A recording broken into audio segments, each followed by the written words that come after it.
Digital recording studio Madhuban.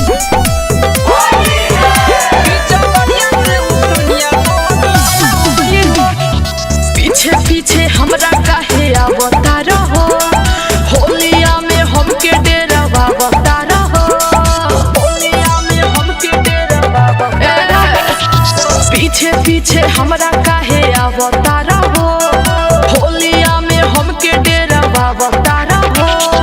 रंगवा ज्योति डालबो तो बवाल होई हो।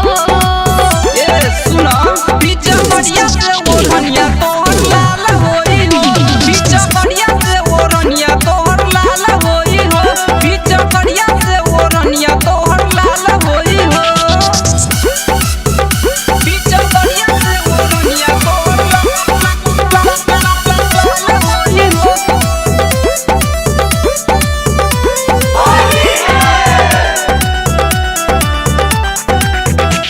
हसीन बारू रानी तो गुमान करेलू, अरे फगुआ में काहे न ध्यान देवेलू, फगुआ में काहे न ध्यान देवेलू। रानावा खेलल देखी हो खताए लरजी, होली नाही खेलब हमर नाही बाटे मरजी, देखे जदी केहू तो सवाल होई हो।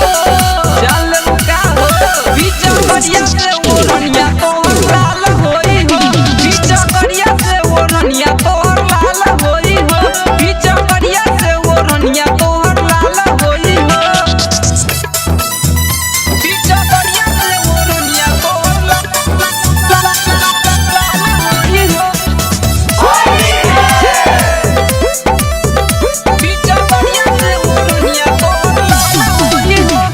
निखर जइबू गोरिया कबेरी डलवा लो, अरे गलिया में चाहे तू अबीर मलवा लो, गलिया में चाहे तू अबीर मलवा लो।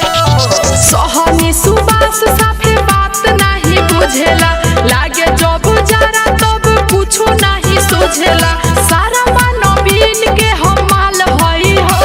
अरे लागत जान लेबू पीछे बढ़िया से ओढ़निया तोहर लाल होई हो, पीछे बढ़िया से ओढ़निया तोहर लाल होई हो, पीछे बढ़िया से ओढ़निया तोहर लाल होई हो। पीछे पीछे हमरा काहे आवता रहो, होलिया में हमके डेरावा बता रहो। रंगवा ज्योति डालबो तो बवाल होई हो। ए सुना पीछे बढ़िया से ओढ़निया तोहर लाल होई हो, पीछे बढ़िया से ओढ़निया तोहर लाल होई हो, पीछे बढ़िया से ओढ़निया तोहर लाल होई हो। Digital recording studio Madhuban.